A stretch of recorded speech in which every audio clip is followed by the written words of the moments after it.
តំណាងសហជីពដែលបានចូលរួមប្រជុំជាមួយសាលារាជធានីភ្នំពេញកាលពីរសៀលថ្ងៃពុធបានប្រាប់កម្ពុជាថាសាលាក្រុងទទូចឲ្យតំណាងសហជីពអង្គការសមាគមត្រូវគោរពតាមច្បាប់ដោយជូនដំណឹងដល់រដ្ឋបាលរាជធានីភ្នំពេញនិងអាជ្ញាធរមានសមត្ថកិច្ចពាក់ព័ន្ធយ៉ាងតិច5ថ្ងៃមុនពេលដែលប្រារព្ធកម្មវិធីផ្សេងៗកិច្ចប្រជុំនេះកើតឡើងគឺបន្ទាប់ពីតំណាងសហព័ន្ធសហជីពអង្គការសង្គមស៊ីវិលនិងកម្មករប្រមាណ200នាក់បានជួបជុំនិងប្រមូលផ្តុំគ្នាដើម្បីដាក់ញត្តិតាមក្រសួងស្ថាប័ននិងស្ថានទូតនានាដែលមានសំណើសំខាន់ៗចំនួន8ចំណុចក្នុងឱកាសប្រារព្ធទិវាពលកម្មអន្តរជាតិលើកទី140កាលពីថ្ងៃទី1ខែឧសភាកន្លងមកបន្ថែមពីនេះតំណាងសហជីពលើកឡើងថាមូលហេតុនៃការមិនបានជូនដំណឹងដល់រដ្ឋបាលរាជធានីភ្នំពេញ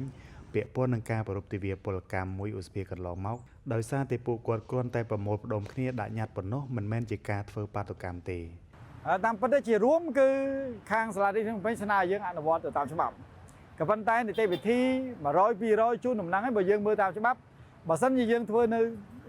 កន្លែងសាធារណៈដែលច្បាប់បាតុកម្មកំណត់ហ្នឹងគឺថាត្រូវជូនដំណឹងតាមនីតិវិធីរ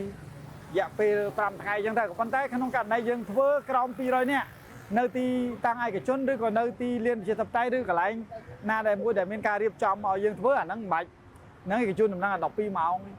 ឬក៏36ម៉ោងនៅពេលដែលយើងធ្វើចំថ្ងៃបុណ្យទានអញ្ចឹងអានឹងច្បាប់គឺអញ្ចឹងលោកអាត់ធុនបានបញ្ជាក់ប្រាប់កម្ពុជាថាតំណាងក្រសួងការងារដែលបានចូលរួមក្នុងអង្គប្រជុំដែរនិងបានបញ្ជាក់ប្រាប់ក្នុងអង្គប្រជុំផងដែរថាក្រសួងការងារបានទទួលញត្តិដែលមានសំណើចំនួន8ចំណុចនោះរួចមកហើយយ៉ាងណាក៏ដោយតំណាងសហជីពក៏បានស្នើសុំជួបរដ្ឋមន្ត្រីក្រសួងការងារដើម្បីពិភាក្សាលើសំណើទាំង8ចំណុចនោះផងដែរខាងសហជីពបើយើងបានស្នើសុំជួប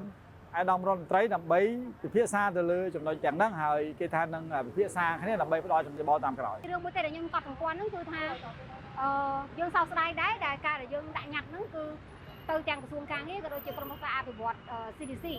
ប៉ុន្តែទាំងពីរស្ថាប័នអត់មានការអញ្ជើញហៅពួកយើងទៅជួបពិភាក្សាទេខណៈពេលដែលស្ថានទូតនានាដែលយើងបានដាក់ញត្តិក្នុងថ្ងៃទី1ឧសភាហ្នឹងបាន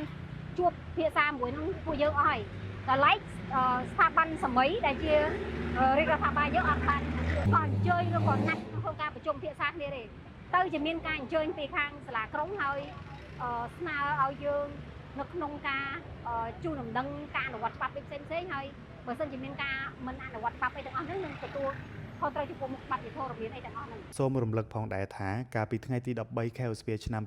2026រដ្ឋបាលរាជធានីភ្នំពេញធ្លាប់បានចេញលិខិតអញ្ជើញតំណាងសហជីពចំនួន5រូបឲ្យចូលរួមប្រជុំនៅសាលប្រជុំសាលារាជធានីភ្នំពេញនាថ្ងៃទី19ខែឧសភាម្ដងរួចមកហើយប៉ុន្តែកាលពីថ្ងៃទី18ខែឧសភាតំណាងសហជីពបានស្នើសុំលើកពេលកិច្ចប្រជុំដោយលើកហេតុផលថាមានភារកិច្ចជាប់បេសកកម្មដែលមិនអាចអះខានបាន